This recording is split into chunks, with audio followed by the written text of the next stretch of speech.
Welcome back to the Black Table here on the Black Star Network.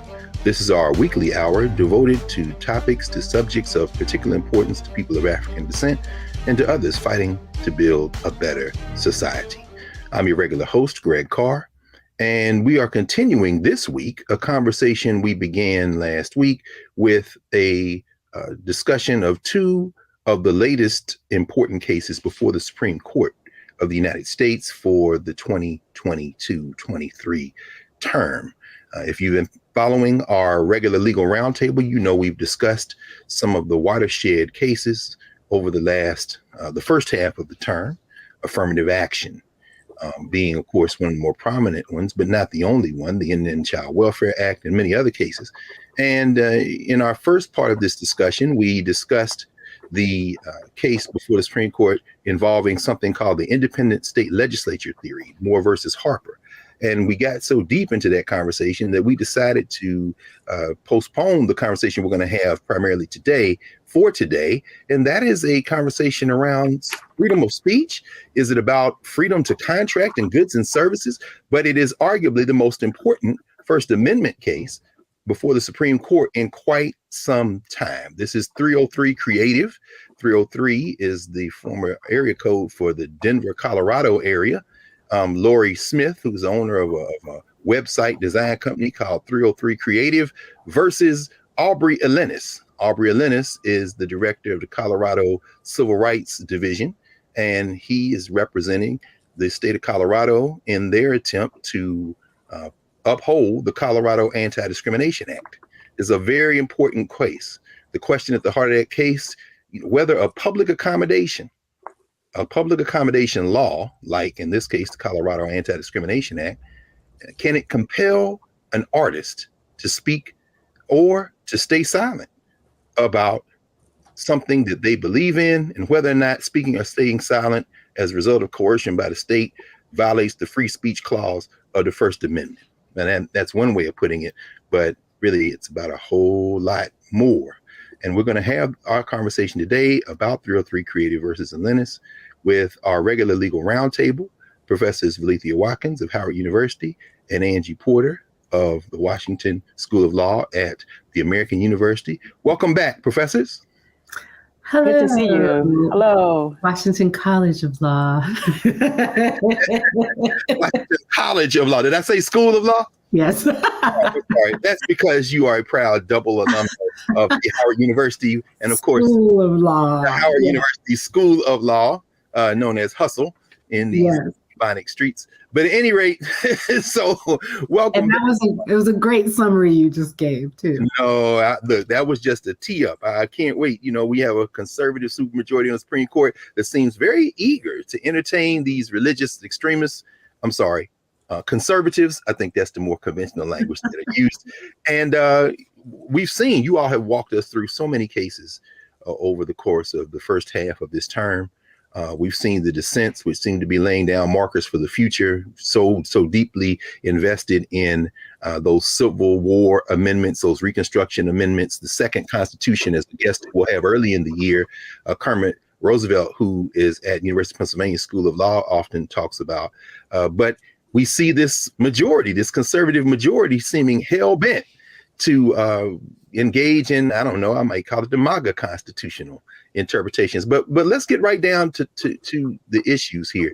What are the issues? First of all, 303 Creative, what are they arguing? We saw this case argued at the district court. We saw it, the ruling for the state of Colorado affirmed on appeal, although by a very interesting kind of theories that the 10th Circuit Court of Appeal wrote as they affirmed the lower court. But then we saw the Supreme Court of the United States taking this case. So I guess I would open by asking either of you to give us a summary of how we got to the Supreme Court, and maybe even your opinions on whether or not the Supreme Court of the United States should have even taken this case to begin with. Either of you can start, please. Well, I'll defer to Professor Porter. Oh. Right. Well, I think that during oral arguments, it was made clear that 303 doesn't even know what they're arguing. Okay, we know what they want, Wow. which is to discriminate. Okay, That's what they want. They really, really want to discriminate really bad. And so they are couching this legal argument in the First Amendment. This is not a religion case in terms of the legal argument. It is a First Amendment case, and it's a case about public accommodations. And I think we should step through, public accommodations law at some point, but I'll just go back to the original answers. They don't know what they're arguing, and it was made very clear during an exchange between Wagoner, who's counsel for Lori Smith, this website designer who wants to discriminate, and Justice Barrett, because at one point Justice Barrett gave this lawyer some hypotheticals and asked the lawyer, okay, well, would your client, 303 Creative, would she make a website? Because her whole stance is she's not going to make websites that represent same-sex marriage, because that goes against maybe if you don't mind, Prof. Yeah. Because the press in a 30-second soundbite would say that it is about LGBTQ rights. And so you're saying you got a website designer, and what's her position again? You said it quickly there. She doesn't want to make websites about same-sex marriage. But she did say she will, if you're LGBTQ, she won't refuse you services. She just won't make a website if you decide you want her to design a website on same-sex marriage. Is that right? That's part of her argument, is like, I have LGBT clients, just I'm not making marriage websites for them. So is it or is it not a discrimination case then? She says I got LGBT clients. I mean, okay, go ahead. I'm sorry. That's right. I guess so that's part of their argument, is that they're like, we're not discriminating against the people. We just don't want to endorse this message, or as you explained, Greg, we don't want to have compelled speech saying that we support same-sex marriage. And so they're saying, they want to discriminate about the conduct, not the people. But then Barrett gave her these hypotheticals. And one of them was, hey, what if a heterosexual couple comes to you and says, hey, we don't care about gender. It's a man and woman getting married, but they have a whole thing on their website that says, we're heterosexual, but that's irrelevant to our love. Would you make a website for them? What did her lawyer say? The lawyer said they would. And then just to be clear here, not everybody, but many people are being led to believe that this is a case about discriminating against gay, lesbian, queer folk, when in fact, while that might be the point of entry that got them in court, the real issue here is speech. Is that what in other words, there's much deeper issue than just the group. Oh yeah. Okay. I'm coming there. Okay. This case is about segregation. This case is about we want. Oh, wait a minute. Hold on now. Wait. Okay, let me be quiet. Go right ahead. Yeah. Okay. We're gonna get there. That's why we're spending a whole session on this. But I guess what I'm trying to say is it goes back to what we discussed last week. This is all results oriented. This is not about a cogent legal argument.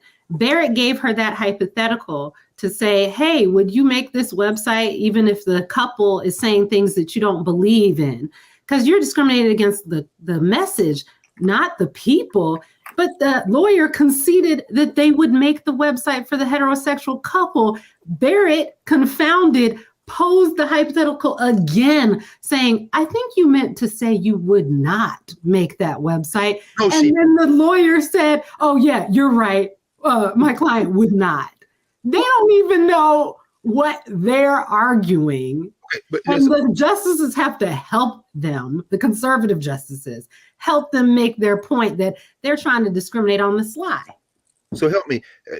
Is this a sense, Professor Watkins, given what we just heard Professor Porter lay out, is it your sense that they were just determined to take this case anyway, right? Because, I mean, first of all, let me ask you, what was the act of discrimination that 303 engaged in that brought them into court in the first place? So that is the question, because the state of Colorado has not moved to, first of all, let's take a step back. She has not created the website business that we're in court debating about. But I saw LLC at the end. What do you mean? There's no business? Right. She's thinking about, this is a a prospective business she's thinking about creating. What? And so, yes, this is, in many regards, the court would normally say, hey, you don't have standing, or this issue is not ripe yet. We don't have a controversy because the state has not made you do anything. There is no victim in this scenario. No one has come to you and said, build this website or else. And the state has not penalized you or held you accountable for anything because you haven't done anything yet. And so University of Law students and young people deciding to go to law school. We've covered this many times before at this legal roundtable. What you heard Professor Watkins say, the question of standing, you have to have had some harm before you can go to court. But in this case, you're saying not only is there no harm, there's no company to be harmed.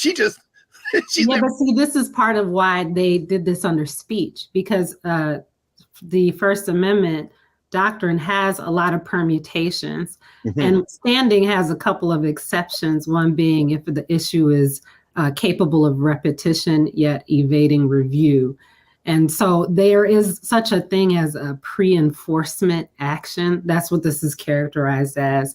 And it's this idea that people's speech will be chilled or they will be compelled. And so the thing hasn't happened yet, but courts, I think, contemplate that chilling or compulsion as an injury in itself. Very good. But that's what makes this, that's why we had the battle of the hypotheticals. And that's what made it difficult for them to envision what is the line? Where do you draw the line? Where is the red line? Because there is no record to begin to give parameters to that. So this in really regard is that another example of the court moving at a breakneck speed to take away legal protections that have been in place. And it's going to open the door as if the last 50 years of jurisprudence did not happen.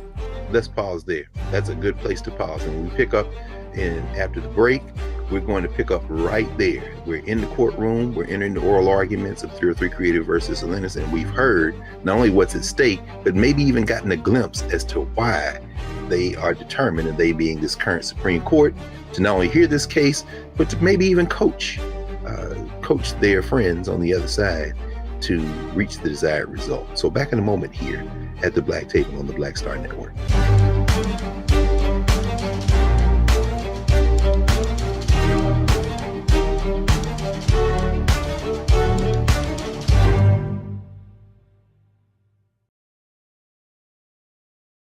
Black Star Network is here. Oh, no punch! I'm real revolutionary right now. Thank you for being the voice of Black America. All momentum we have now, we have to keep this going. The video looks phenomenal. See, there's a difference between Black Star Network and Black-owned media and something like CNN. You can't be Black-owned media and be scared. It's time to be smart. Bring your eyeballs home. You dig?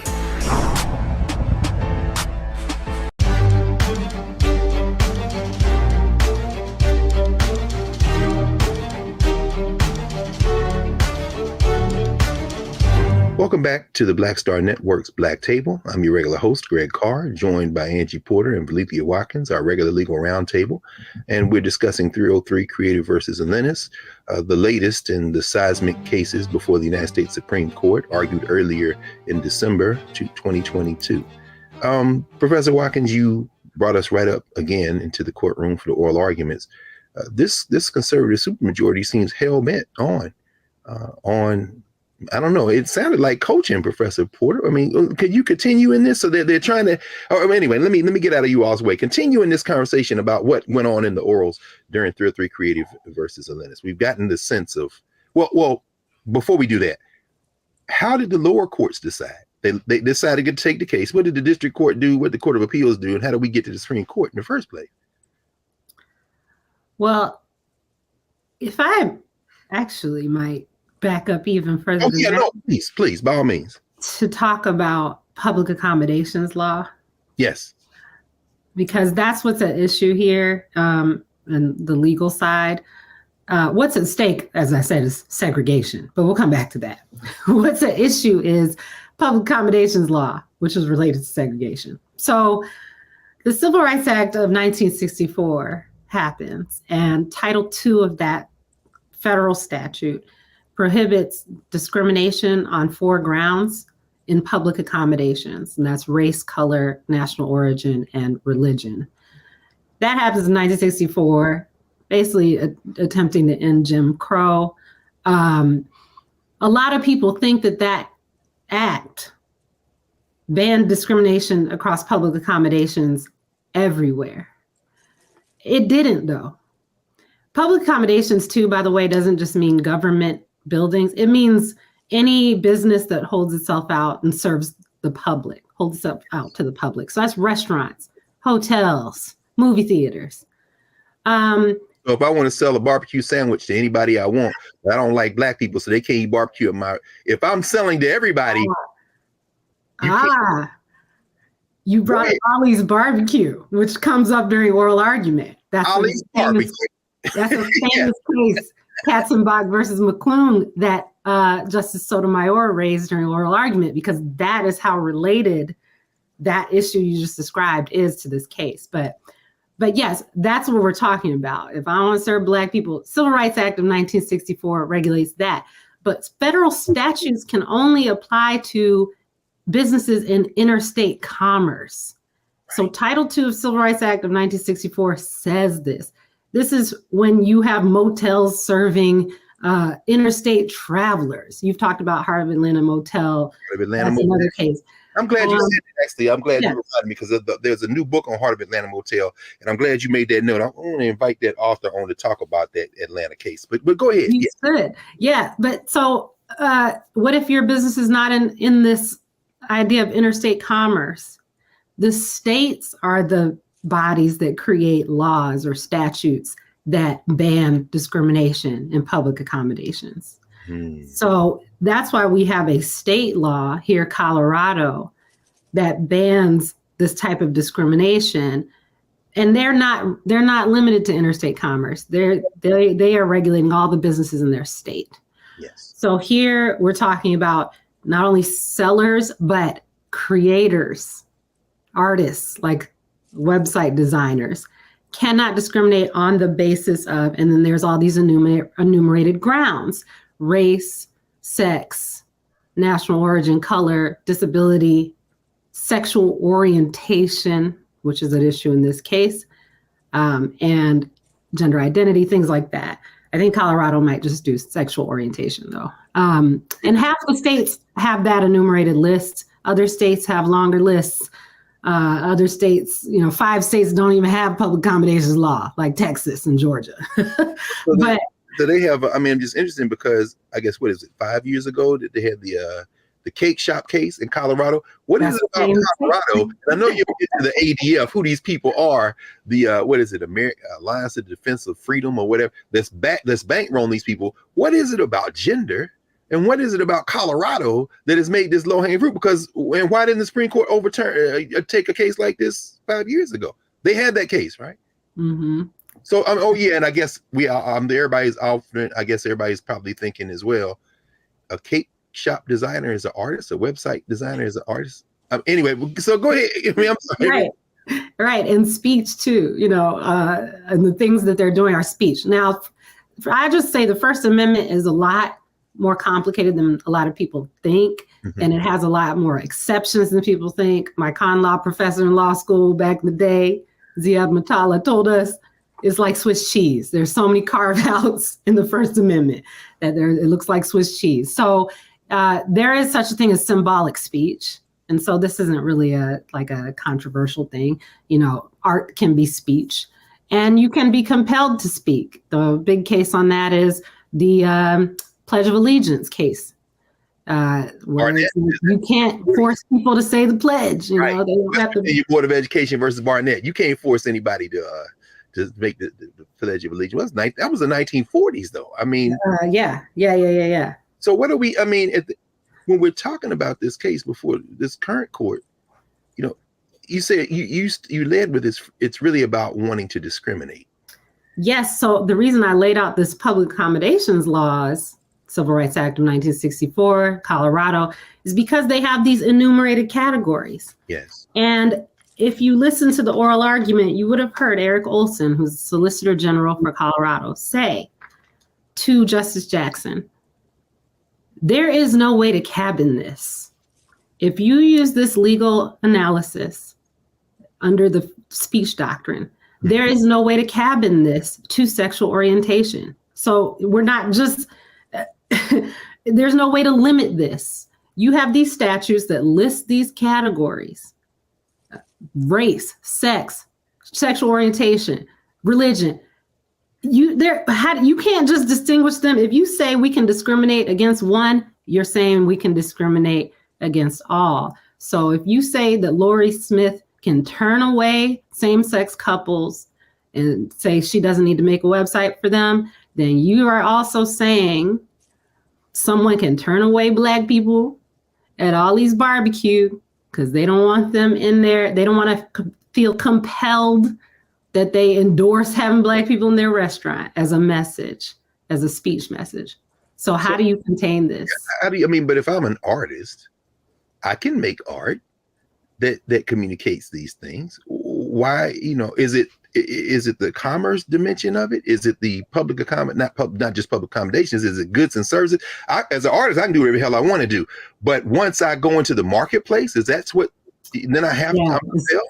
And see, that's another murky part of this. That's part of why Colorado is saying, like, analyzing this as speech is disingenuous and doesn't make sense, because they are trying to carve out, like, this is only artists. This isn't like restaurants and sellers. This is only, this very narrow service. And public accommodations law applies to services as well.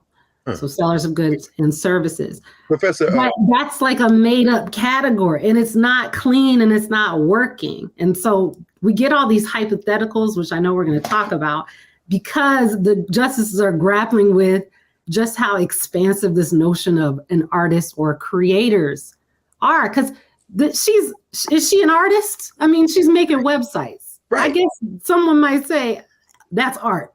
But others would say that is a service you are providing to the public. I mean, I'm a chef, and I went to chef school, and I'm an artist. So therefore, but I want my art consumed by Latinos, because I think that they don't, they somehow don't have the palate. But Professor Watkins, as we kind of come to the end of this session and we're going to next segment, we'll get into these orals, because these hypotheticals were buck wild, and I know y'all just chomping at the bit to talk about them.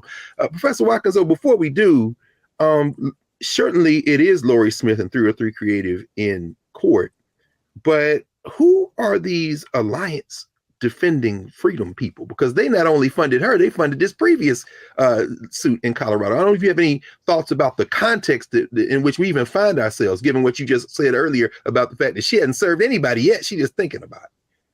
Right. So these are conservative, right-wing judicial activists who want to use these test cases to bring about a change in the law that would give the right to discriminate. But of course, if they're overt about it and say the issue with this Lori Smith case, for example, it's all wrapped up in free expression and freedom of religion. That is the basis of the argument of why I don't want to provide this website. It goes against my sincerely held religious belief. But yet the court, when it decided to take this case, did not agree to take it on religious ground, agreed to take it only on freedom of speech ground. So is that really a head fake?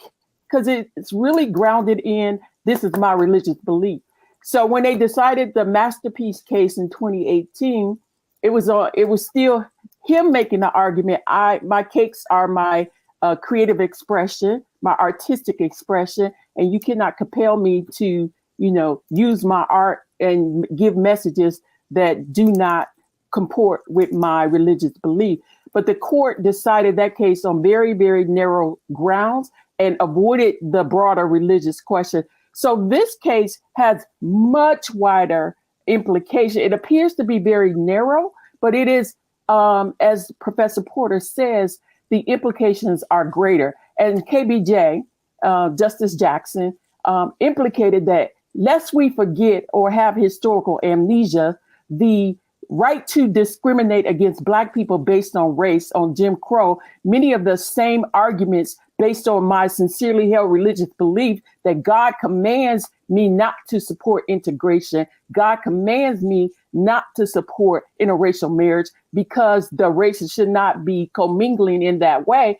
Those same arguments were used to justify Jim Crow segregation and to deny Black people services and access on an equal basis to services. So this case has wide implication. It is not as narrow as they would like us to think. And secondly, they frame it in ways as if these categories are walled off from each other, that people have overlapping identities. And so even the implications are deeper and more entangled in that way. So the question is, what tests will they use? Like they made the argument that the person can have her own personal beliefs, her own website beliefs. She could state it on her website as her belief. But when she's offering to be a platform for people to now save the date, or this is the room where the event will happen, is she really expressing her view, or is she expressing her paid client's view? And that's where you get the murkiness of this whole thing. Okay, this is very useful. So we're going to take a momentary break. We're going to come back on the other side, and I know folks are saying, when you going to get to the arguments they had in the court? That's in the next section. So get ready. When we come back, we're here at the Black Table. Professors Angie Porter and Valencia Watkins going to take us in that classroom. The classroom, I shouldn't have said that, but to the courtroom. The courtroom for oral arguments. Right, it's both, I suppose. So we'll be back here in a moment here at the Black Table on the Black Star Network. Back in a moment.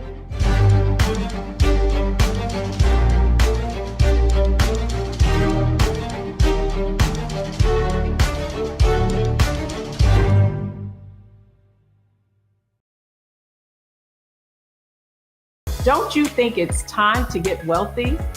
I'm Deborah Owens, America's Wealth Coach, and my new show on the Black Star Network focuses on the things your financial advisor or bank isn't telling you. So watch Get Wealthy on the Black Star Network.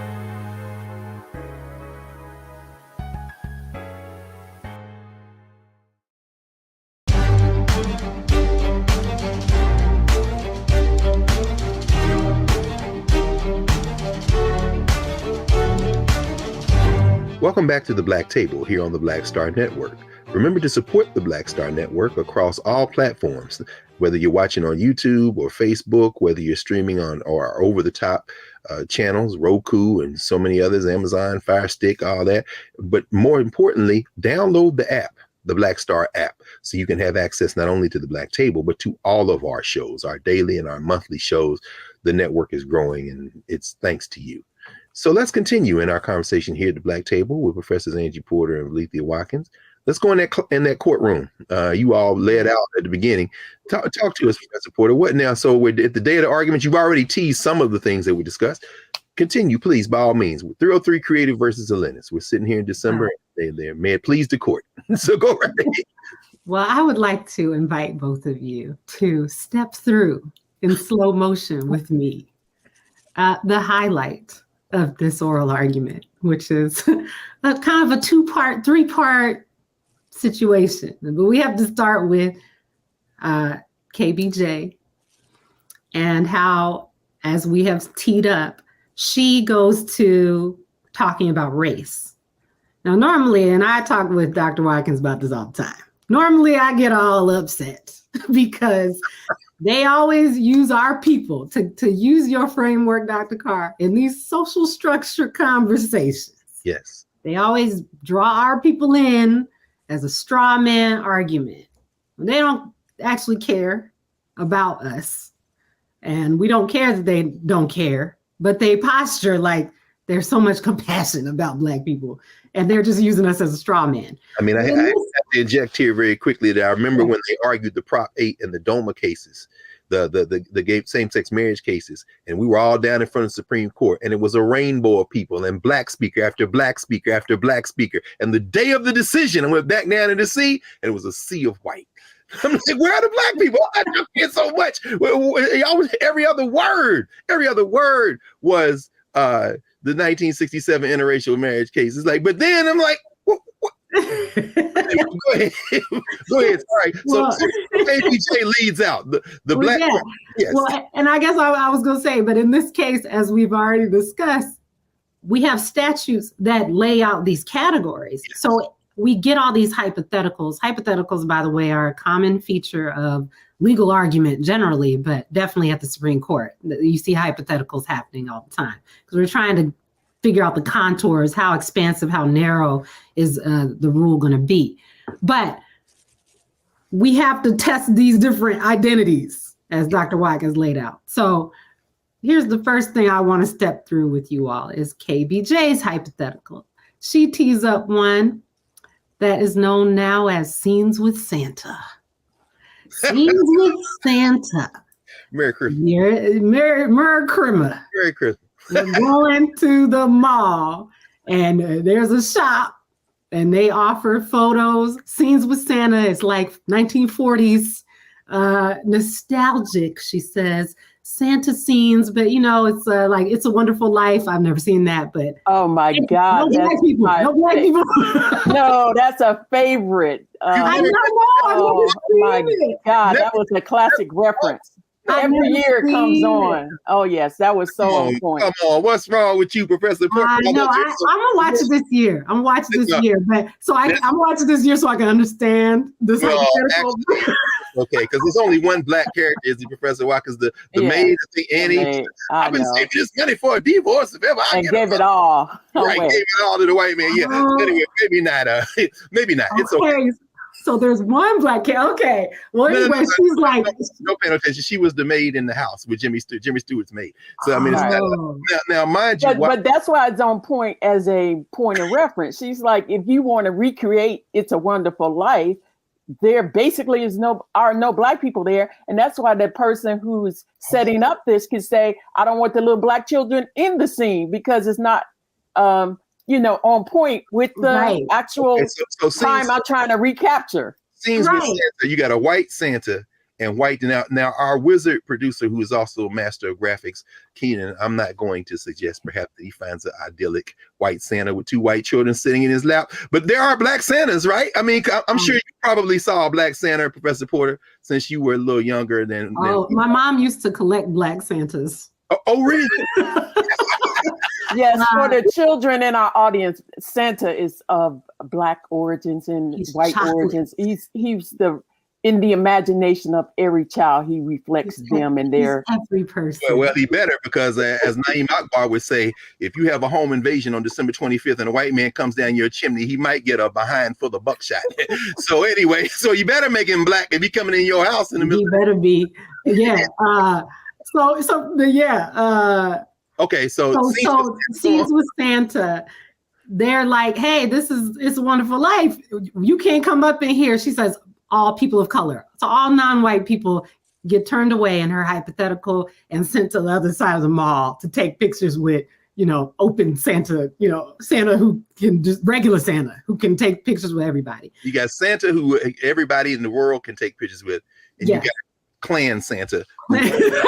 Right. We're gonna come back to the Clan. Okay, all right. And remember, but this aligns with what Laurie Smith is trying to do in this sense. The point is, she's like, well, they would take the black children for other scenes. It's just this specific scene is her artistic expression of the It's a Wonderful Life, that specific time period. Yes. So that's the problem. It opens the door. That's why this is an analogy, this hypothetical. And so KBJ is asking, okay, so is that okay? She has shifted Laurie Smith's situation to race, which is a lot more stark and salient in supposedly. And so the lawyer, Kristen Wagner, when asked by KBJ, is this okay? She says she thinks it's maybe an edge case, meaning it could go either way. What? And KBJ and Kagan jumped on her. They were like, an edge case? What? So that's where we are. That's where we got a lawyer. You're at the Supreme Court, y'all. And you're like, yeah, that can maybe be okay for scenes with Santa. Now, I just left Atlanta, and the huge, bigger than day picture in one of the many black malls in in Atlanta, where there's a black Santa smiling with two black children, one on each knee. And I thought to myself, this is what they were talking about in 303 Creative. But you're saying that black Santa could refuse to have white children on his lap? Okay. So we haven't gotten there yet. We just in scenes with Santa. We just with white Santa saying, you black children, you can't come in here. Okay, so that was slow motion step number one. Uh-huh. This is how we understand what Alito does later. So Kristen Wagner sits down. Eric Olson, who represents Colorado, comes up, and he's doing his argument. Now here come Alito. Because Alito can't leave it alone. He's like, I want to return to Justice Jackson's hypothetical.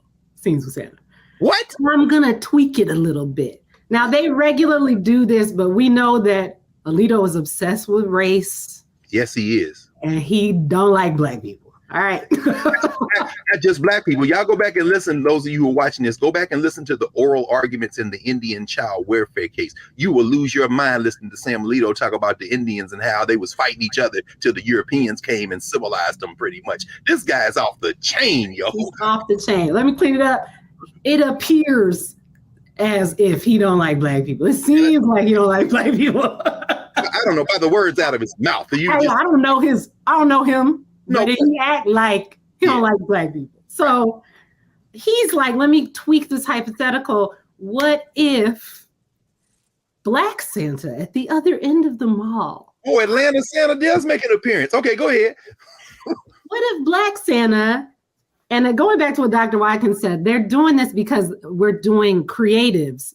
So we're talking about people creating photos. Lori Smith's creating a website. Santas are doing photos. Okay. What if Black Santa is confronted with a child dressed up in a Ku Klux Klan outfit? What? What was this man smoking before? He didn't say that. He said that, and I'm like, what holiday? I know y'all like to dress up in Klan outfits for Halloween, but I didn't know Christmas was also. Look, it sounds like he grabbed the wrong robe when he went to sit on the bench that day. So the wrong robe, Professor. He grabbed the black robe, not the white robe. Oh, he grabbed the white robe. Wow. Mm-hmm. Yes, and so Elena Kagan weighed in and said, but hold on, Professor Watkins. Okay. Can we come back to that in a second? We don't have. We don't want to brush past that. Okay.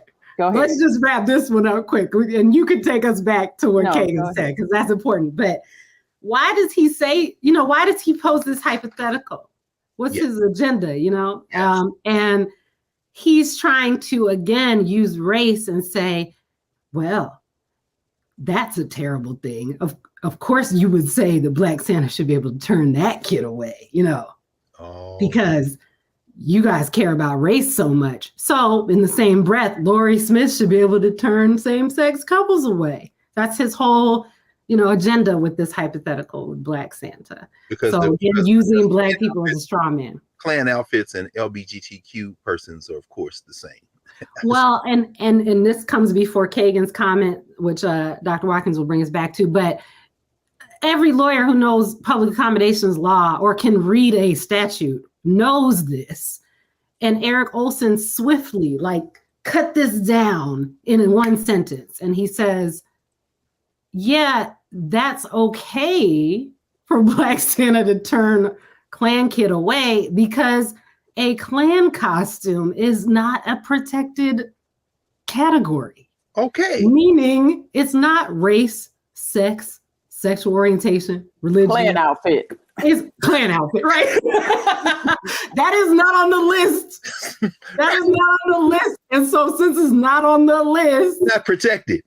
Right. Your Klan uniform is not a protected status. I can turn away Klan outfits. Although it sounds philosophically as if they're trying to bring it into protected status, which is where we're going to come back. After we come back from this that last break, we're going to come back and bring all this home. 303 Creative versus Elenis. So we'll be back here in a moment. Black Table, as we finish up our legal roundtable on this case. Back in a moment.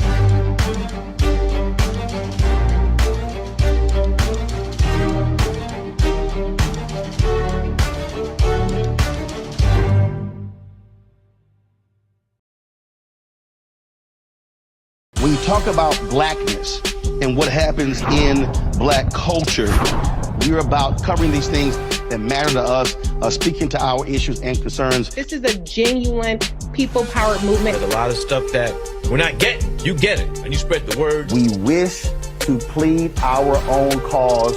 Too long have others spoken for us. We cannot tell our own story if we can't pay for it. This is about covering us. Invest in black-owned media. Your dollars matter.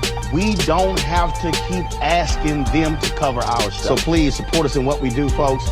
We want to hit 2,000 people, $50 this month, raise $100,000. We're behind 100,000, so we want to hit that. Y'all money makes this possible. Check some money orders. Go to P.O. Box 57196, Washington, D.C. 20037-0196. The Cash App is $RM Unfiltered. PayPal is R Martin Unfiltered. Venmo is RM Unfiltered. Zelle is Roland at RolandSMartin.com.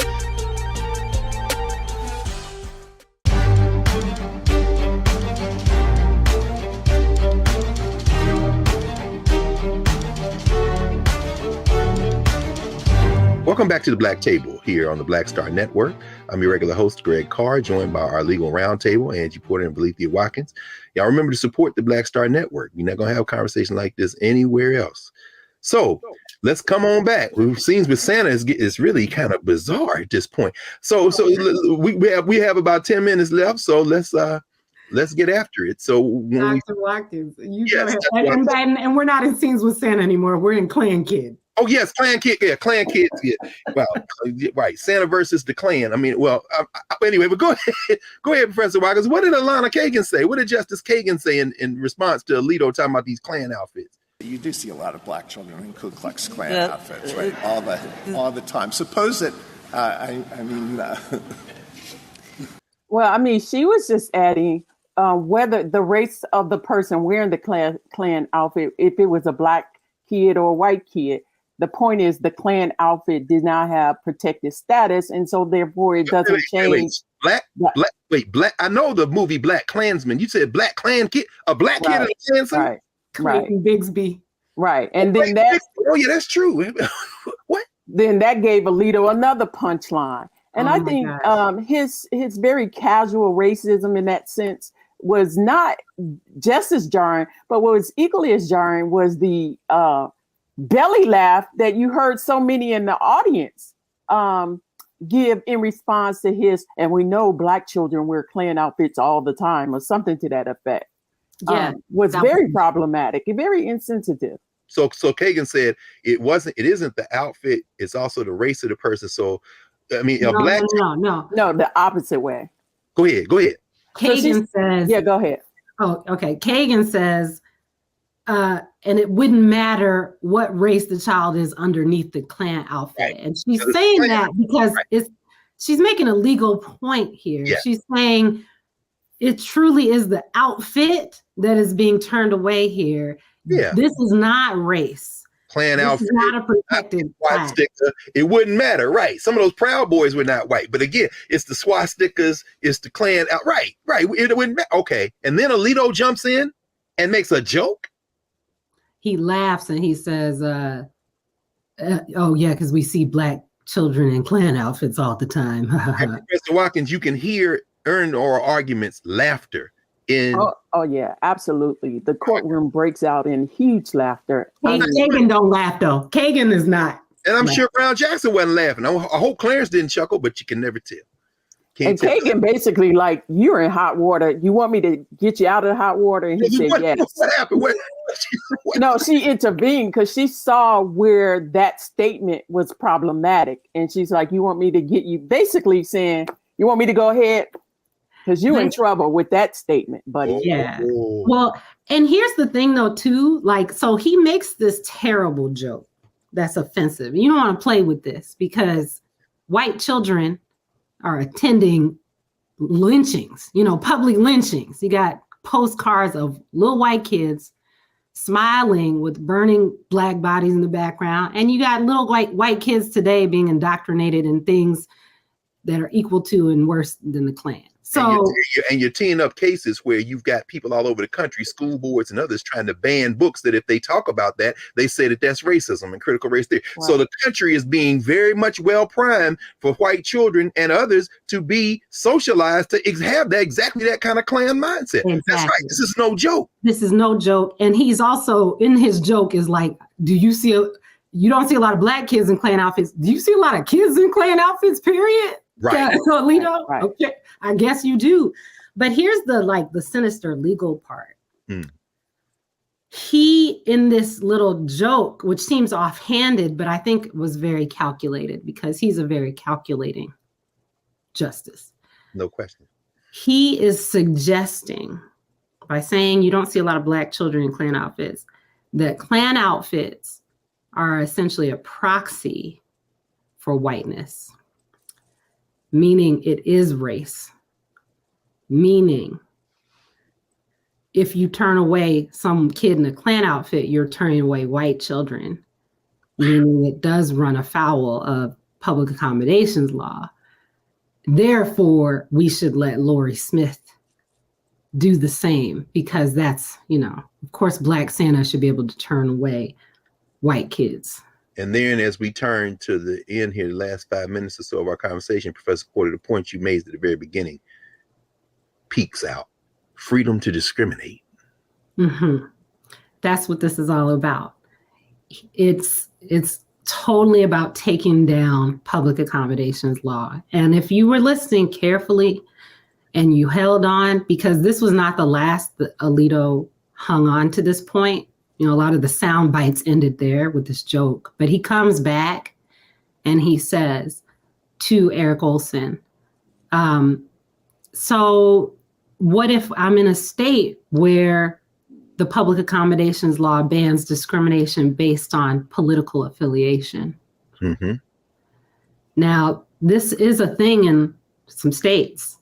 When I was practicing law, it wasn't a thing in my state. And I was so glad because the trend Dr. Watkins and I have been talking about in all of our conversation with you, Greg, is that the conservatives are turning the law that originally helped our people on its head. And they've done that with public accommodations laws and discriminations law, employment discriminations law, when they add political affiliation onto those laws. Because they can come to offices like where I used to work and say, I'm being discriminated against because I'm a MAGA Republican.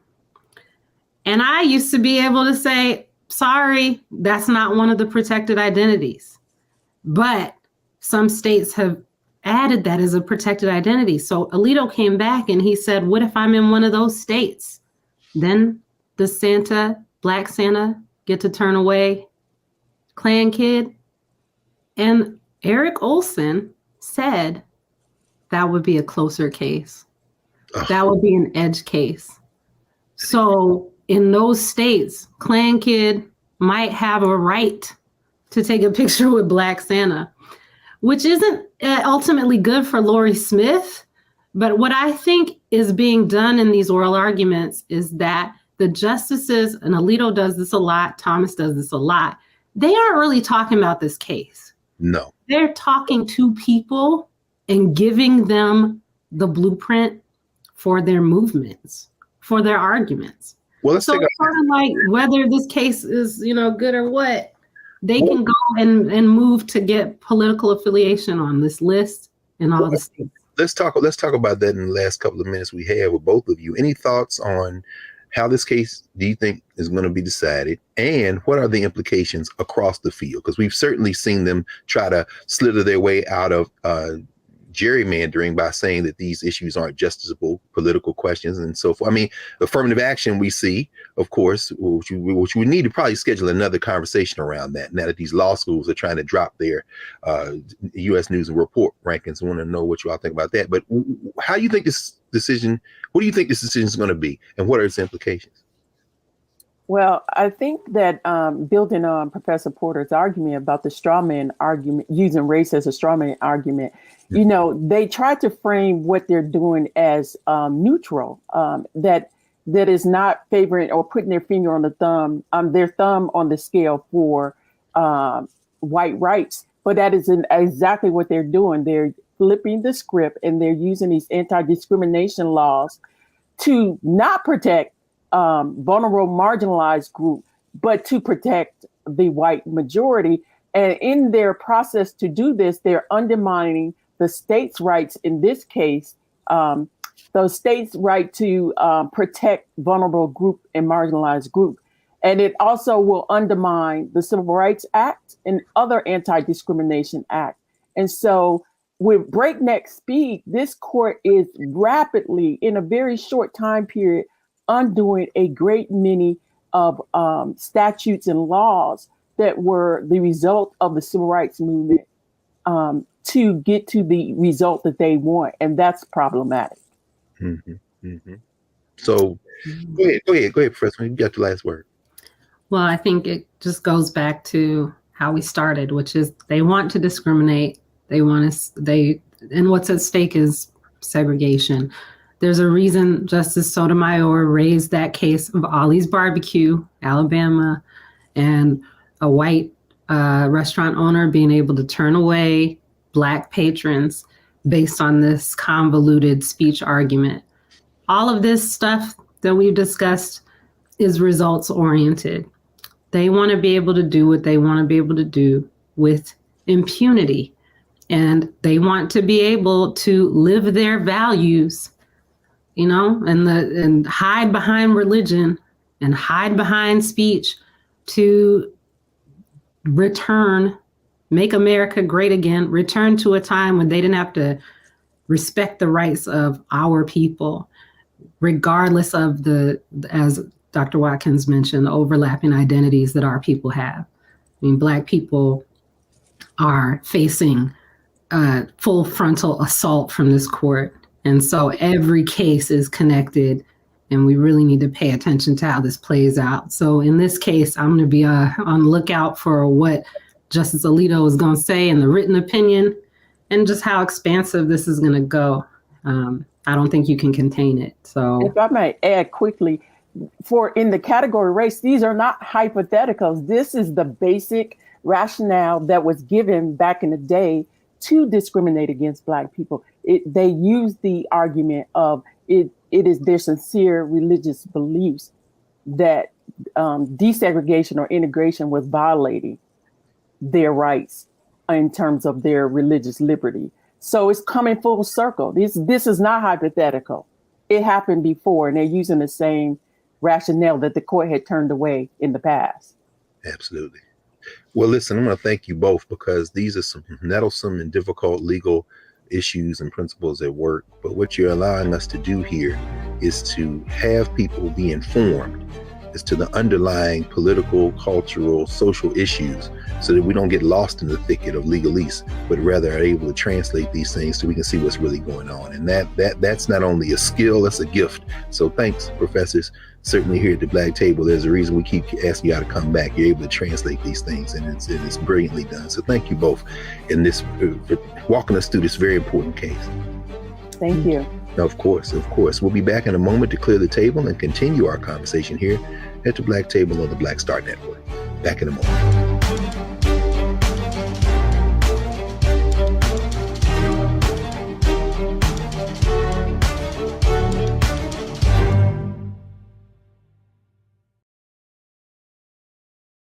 Hatred on the streets, a horrific scene, a white nationalist rally that descended into deadly violence.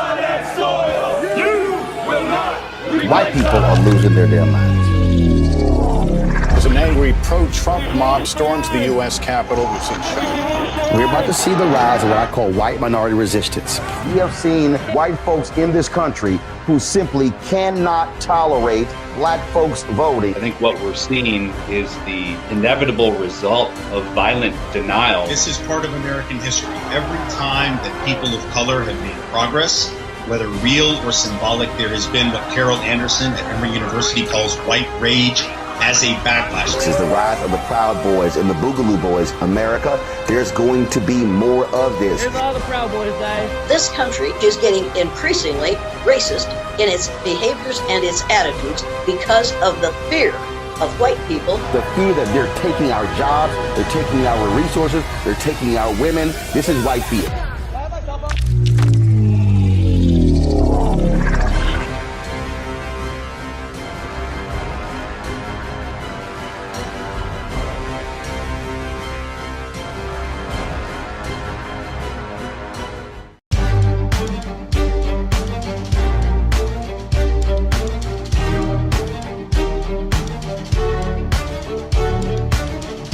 Welcome back to the Black Table here on the Black Star Network. I'm your regular host, Greg Carr.